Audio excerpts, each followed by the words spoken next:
Nosso tema para esta manhã é: qual deles é você?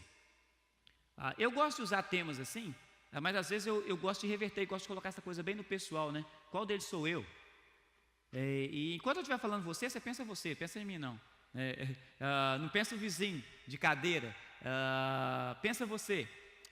Qual deles é você? A história para esta manhã está no Evangelho de Lucas, capítulo 17, verso 11 até 19. Se você tem sua Bíblia consigo, fica à vontade, senão você pode acompanhar comigo aqui. Eu vou estar lendo da Nova Versão Internacional, Lucas 17, versos 11 a 19, diz assim a palavra de Deus. A caminho de Jerusalém, Jesus passou pela divisa entre Samaria e Galiléia.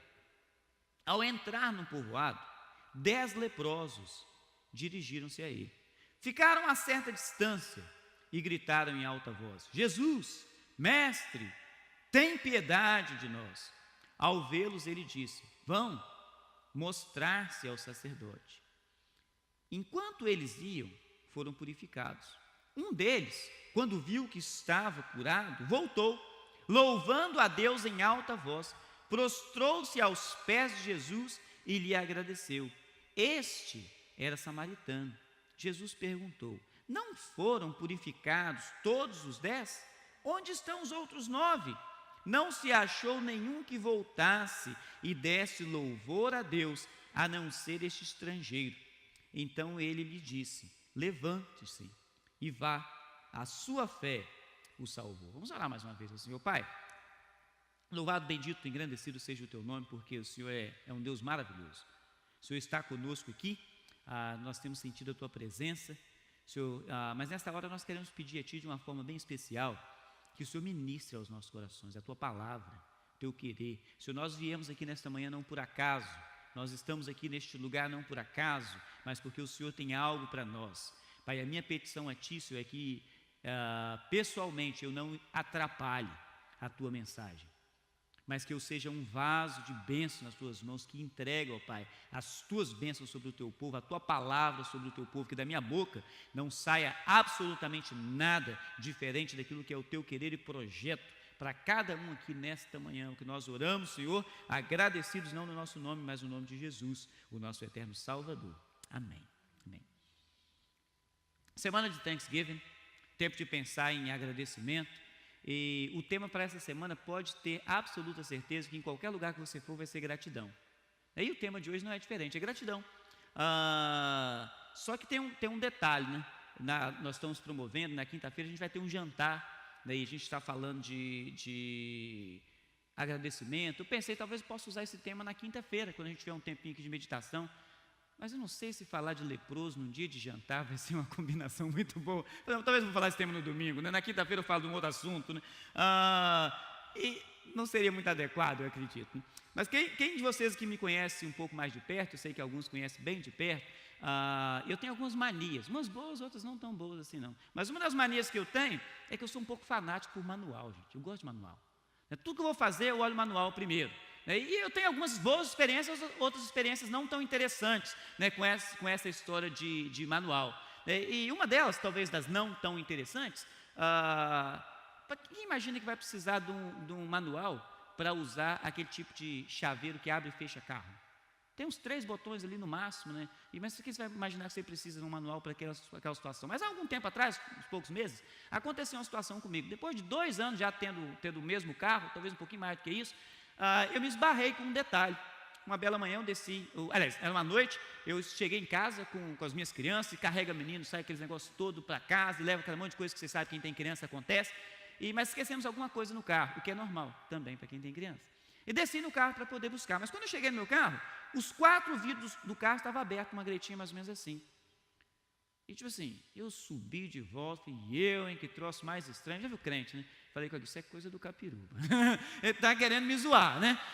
Imagina se chove esse negócio, o que ia acontecer se eu não tivesse descido lá no carro, porque eu esqueci esse negócio, e fiquei aquele negócio encabulado, né?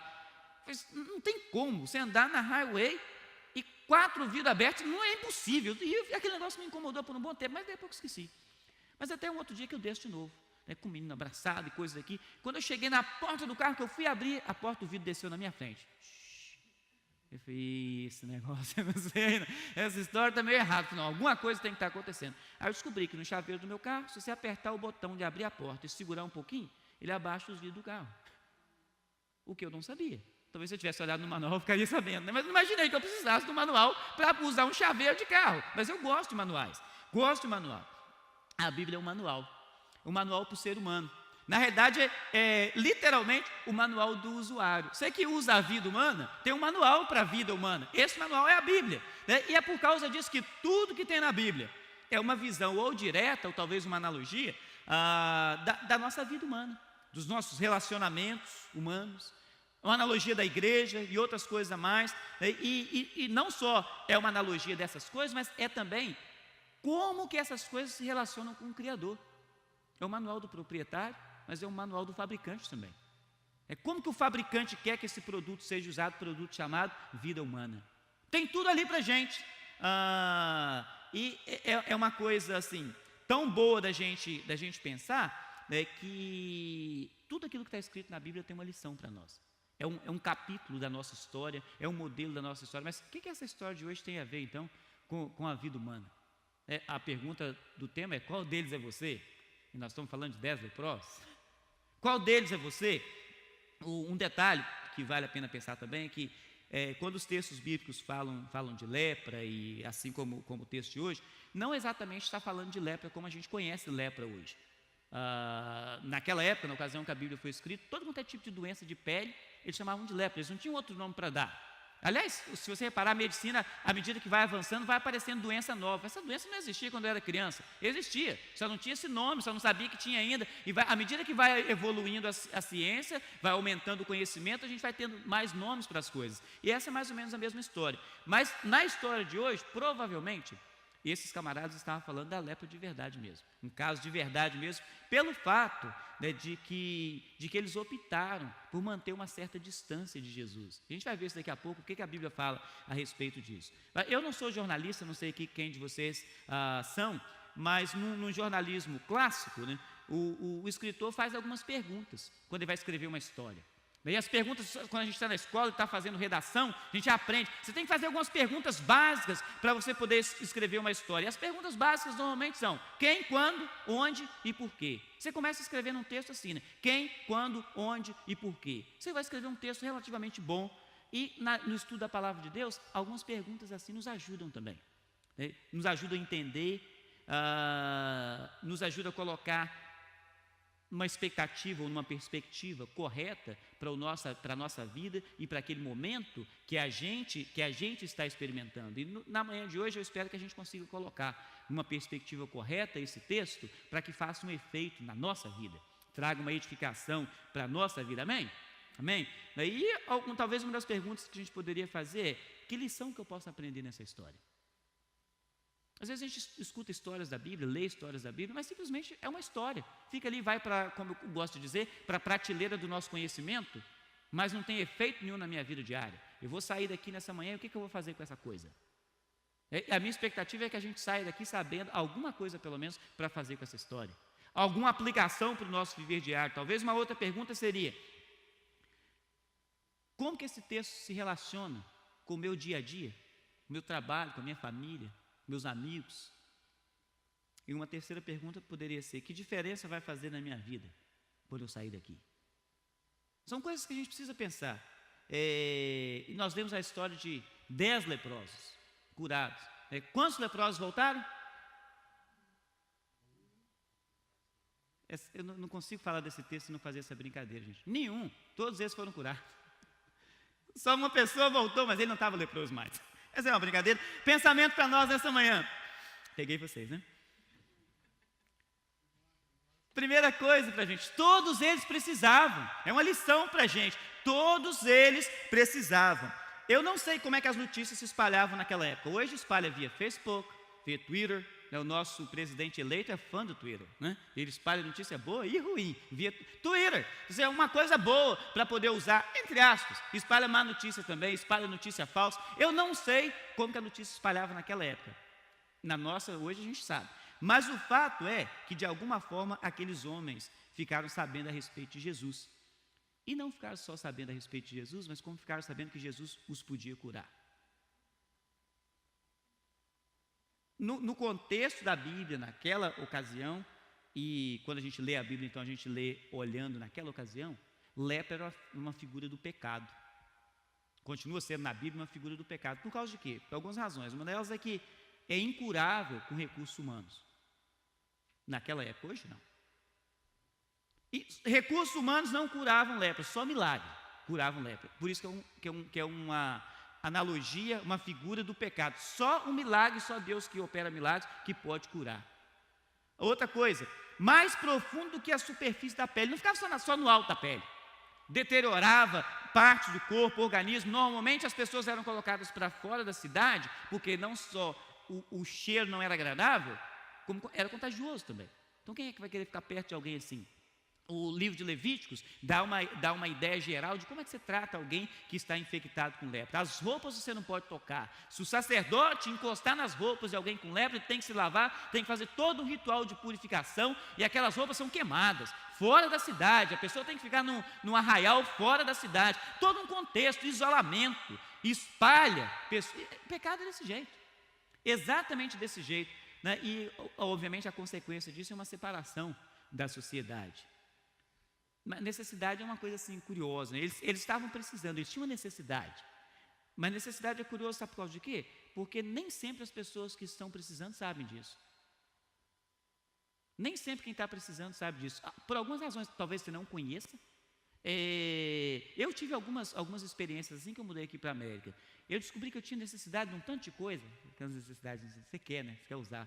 Você não conhece. Depois que você conhece uma coisa, você fala, como é que eu vivi a vida inteira sem esse negócio? É uma necessidade. Às vezes são luxos nossos. Mas a gente descobre de vez em quando que eu precisava de alguma coisa que eu não sabia usar. Você já tentou usar uma ferramenta inadequada para poder fazer um serviço, e daí a pouco você descobre que tem uma ferramenta específica para aquele trabalho? Uau, não sabe, se eu soubesse que tinha isso aqui, minha vida teria sido mais fácil. Você tinha aquela necessidade, mas você não sabia. Você tinha aquele problema, mas você não sabia. Às vezes a gente tem necessidades, tem problemas que a gente desconhece. Por exemplo, todos nós escolhemos caminhos para chegar aqui neste lugar. Uns passam pelo highway, outros passam por dentro da cidade, outros passam por dentro da cidade por um caminho, outros passam por dentro da cidade por um outro caminho, e vai por aí. Aí daí a pouco você anda com alguém que não anda com você o dia inteiro, fala, mas por que você passa por aqui? O caminho está mais perto. Você fala, eu passo por aqui todo dia, eu moro aqui, eu conheço o lugar. Aí você passa por aquele caminho e tal, fala, como eu nunca tinha percebido esse negócio?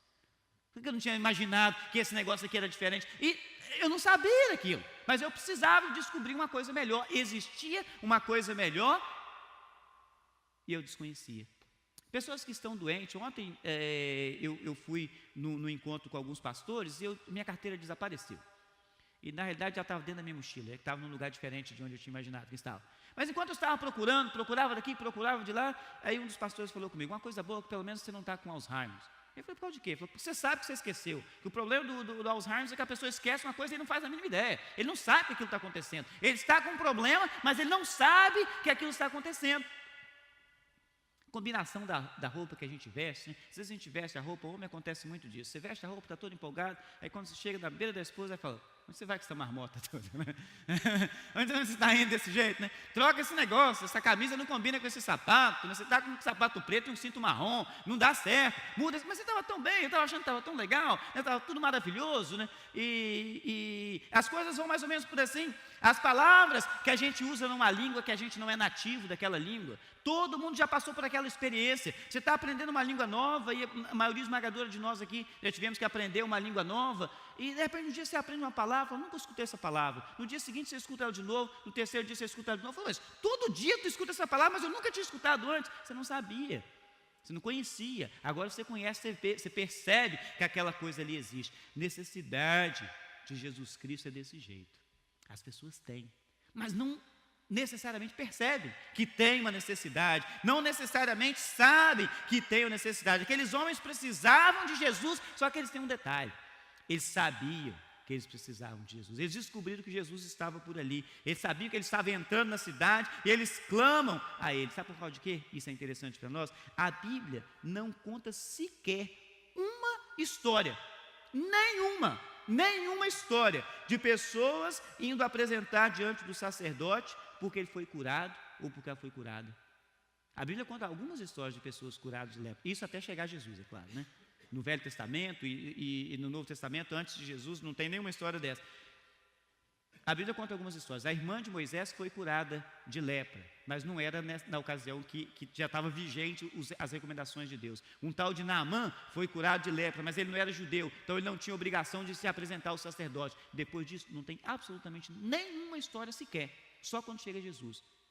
O sacerdote provavelmente lia aquelas histórias no livro da lei, fala, se alguém for curado de lepra, tem que se apresentar diante do sacerdote. Fala, não precisa nem decorar esse negócio, porque ninguém é curado disso, todo mundo morre, ninguém apresenta. De repente Jesus chega e começa a chegar um leproso, chega o outro leproso, agora nesse caso aqui, 10 está aí a caminho. Tem uma coisa de anormal. Aqueles homens provavelmente viviam sem esperança. Eles estavam no lugar isolado, esperando a morte chegar. Esperando a morte chegar. E de repente, enquanto eles estão ali esperando a morte chegar, eles ouvem falar que tem alguém que cura leprosos. Eles ouvem falar de alguém que dá vista para cegos. Eles ouvem falar de alguém que pode resolver o problema deles. Eles tinham um problema, eles precisavam e eles sabiam que eles tinham alguém em quem eles poderiam confiar. Alguém que poderia ajudá-los. O ser humano tem um grande problema. Precisa de Jesus, mas tem muitos que não sabem disso. Acho que está bem. Eu estou legal do jeito que eu estou bem do jeito que eu vivo, eu estou legal do jeito que eu estou. Eu tive um amigo que não tem muito tempo que ele faleceu aqui nos Estados Unidos. Eu conheci e assim que eu conheci eu percebi que ele tinha alguma coisa de anormal. E a coisa que eu percebi que ele tinha de anormal é porque ele estava fazendo um processo de quimioterapia. A pele dele tinha uma cor diferente, não tinha cabelos, e descobri que ele estava num estado bem avançado de câncer. E desse estado avançado de câncer, ele entrou numa fase terminal. E nessa fase terminal, apareceu alguém que estava dizendo o seguinte: não, eu tenho um processo que você pode trabalhar, e trabalha o sangue, faz uma coisa, faz outra, e pode ajudar ou até realmente sarar o problema do câncer que está tendo no organismo. E esse sujeito que apareceu com essa ideia, alguém que era sobrevivente de câncer. E eu sou muito cético com esse tipo de coisa. Se tem uma coisa mais ou menos assim, a medicina regular já teria dado um uso para essa coisa. Eu sou bem cético com isso. Mas eu imaginei o seguinte: meu amigo está no estado terminal. As opções dele, médicas, são zero. Médicas, para Deus, nada é impossível. Mas as opções médicas são zero. E quando essa ideia apareceu, esse projeto apareceu, eu pensei, quando eles falaram com ele, ele vai animar com a história. Tipo assim, quais são as opções dele? Não tem muita. Tipo assim, se esse cara fizer alguma coisa e ele morrer, já estava morrendo mesmo. Se ele sarar, ele sarou. Mas aí, para minha surpresa, ofereceram para o rapaz essa possibilidade. E sabe o que ele falou? Vou deixar para uma próxima oportunidade. Ele não teve essa próxima oportunidade. Ele não tinha essa próxima oportunidade. E amados, pode parecer cômico, mas a gente faz isso com Jesus. Eu vou deixar para uma próxima oportunidade. Uma outra hora, eu preciso dele. Eu até acho que eu preciso dele, mas uma outra hora, pode ser que essa outra hora não vai chegar. Você não vai ter essa oportunidade. Eles precisavam, eles sabiam que precisavam, e eles recorreram a Jesus. Recorreram a Jesus. E às vezes a gente é esse ser humano, né, que deixa passar uma oportunidade. Imagina quantos leprosos que viviam naquela região e falavam, não tem solução para isso. É bobeira procurar. Todos os que vieram antes da gente morreram com essa mesma coisa. Nós estamos com esse negócio, nós estamos fadados a morrer. Aqueles 10, eu não sei quantos mais tinham com ele, a Bíblia não conta. Talvez não tinha ninguém, mas talvez tinham outros lá. Mas eles creram. Eles creram e eles foram curados. Eles creram. Qual deles é você? Do grupo dos que crê ou dos que falam, vou usar uma coisa? Eu não vou mudar de vida, eu não vou buscar, eu não vou querer estar perto agora. Deixa uma próxima oportunidade. Talvez essa oportunidade não exista. Talvez ela não venha. Todos precisavam. Uma outra coisa que a gente aprende nesse texto é que todos eles foram obedientes também. Quando a gente olha para essa história assim, de um ponto de vista voltado para a gratidão, talvez até um pouco de raiva dos que, entre aspas, a gente chama assim, os 9 ingratos. Só um camarada voltou. Só um voltou. A sensação que dá é que eles desprezaram o milagre que Jesus fez na vida deles. Eles desconsideraram, é uma sensação pelo menos, que eles desconsideraram o milagre que Jesus fez na vida deles. Mas se a gente olhar para os detalhes desse texto, a gente vai talvez ficar um pouco mais a favor do que aconteceu com eles, do que eles estavam indo fazer. Eles foram obedientes, eles estavam obedecendo o que Jesus falou. Jesus falou, vai lá e mostra ao sacerdote. Eles foram. Eles não desviaram para lugar nenhum, não foram para a direita, não foram para a esquerda, nem voltaram. Eles foram fazer aquilo que Jesus mandou fazer. Se você pensar assim, você fala, é verdade, né? Eles fizeram o que Jesus mandou fazer. Eles foram obedientes. Eles creram que Jesus podia e clamaram por ele. Olha que coisa. Eles entenderam a superioridade de Jesus até sobre aquela doença deles. Esse sujeito pode curar a gente. Eles entenderam o texto, eles clamam. Verso 3 fala assim, Jesus, mestre, mestre. Lição para nós, né? Como que a gente se relaciona com Jesus? Como que é o nosso relacionamento com Jesus? A gente tem um relacionamento de mestre com ele, ou é um outro igual, né? Ele funciona como eu funciono, faz as coisas do jeito que eu faço, tipo assim, ele quer algumas coisas, mas as coisas que ele quer não necessariamente são as coisas que eu estou querendo. Então agora eu faço do meu jeito, na outra hora eu faço do jeito dele. Mas quando a gente tem um mestre, né, as artes marciais, normalmente os professores de artes marciais são chamados de mestres, né? A Bíblia fala um negócio de não chamar ninguém de mestre, mas isso é uma outra história. Mas os professores de artes marciais são mestres. Eles ensinam. Se você quer aprender, você faz igual o mestre está falando. Em algumas outras horas, quando a gente olha para os textos originais, como esse aqui, está falando a mesma palavra que usa para dono de escravo. Quando a gente pensa um senhor de escravo, ele fala. O escravo não obedece, o que acontece? Eu fui menino dessa cor aqui, criado em escola pública no Brasil. De vez em quando eles falam, lei áurea foi assinada a lápis, rapaz. Desmancha esse negócio, né? Desmancha esse negócio. Se não obedeceu, vai sofrer as consequências. Aí eles falam, mestre, e como que a gente vê? Qual é o nosso relacionamento com Jesus? Qual é o nosso relacionamento com Jesus? Muitos há que têm levantado a voz e clamado, Jesus, mestre, tem misericórdia de mim. Quando Jesus responde, dizendo o que eles precisam fazer, as pessoas mudam de ideia. Você tem que fazer tal coisa, vai e faz tal coisa. Não vou fazer isso, não quero fazer isso. Agora eu não estou com vontade. Aqueles sujeitos, eles foram. Eles fizeram o que Jesus mandou fazer. Para nós aqui, quanto disso é válido? Quando Jesus manda fazer, quanto do que Ele manda fazer que eu faço? Quanto do que Ele manda fazer que você faz? Quanto que a gente se relaciona com Ele, né? Qual tem sido, né, o seu maior desafio em clamar por Jesus? Crer que Ele pode e obedecer a sua voz. Às vezes a gente clama por Jesus porque a gente crê que Ele pode todas as coisas, e nós cremos que Ele pode todas as coisas. Mas quando Ele responde, quantas dessas coisas que eu estou disposto a fazer, que você está disposto ou disposta a fazer? Uma outra coisa que a gente vê, não só que eles clamaram, creram que Jesus podia e clamaram por Ele, mas a gente vê que eles foram correndo para o sacerdote antes de serem curados. Jesus falou, vai e apresenta ao sacerdote, eles foram. Enquanto eles estavam indo, diz o verso 14, eles foram purificados. Eles saíram do lugar onde eles estavam relativamente perto de Jesus e foram sem ser curados ainda. Talvez este seja o ponto mais alto, né, mais marcante da obediência daqueles 10 homens. Antes de estarem curados, eles foram para se apresentar aos sacerdotes. Não é fácil, né, confiar quando você não está vendo uma coisa. Eu não vou mostrar no sacerdote. Eu não posso apresentar um sacerdote cheio de lepra, com meu corpo todo deteriorado. Eles poderiam ter questionado isso e falar, vou esperar um pouquinho e ver o que vai acontecer. E depois eu vou. Não, mas eles foram de imediato. Eles foram obedientes. Todos aqueles homens demonstraram uma obediência espetacular. Os 10, uma obediência espetacular. Eles foram, Jesus mandou e eles foram. Os, entre aspas, ingratos, foram muito melhores do que eu pessoalmente sou, muitas vezes. Porque algumas vezes Jesus me manda fazer e eu não estou muito disposto a fazer. Não sei você.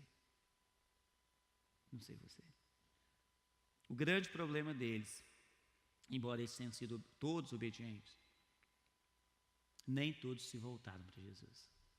Nem todos se voltaram para Jesus.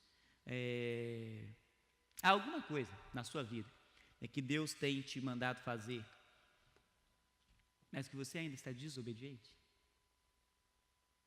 Isso é uma revisão que eu faço na minha vida de vez em quando. Eu acho algumas coisas que eu tenho que fazer um check mark e dizer: nisso aqui eu estou vacilando.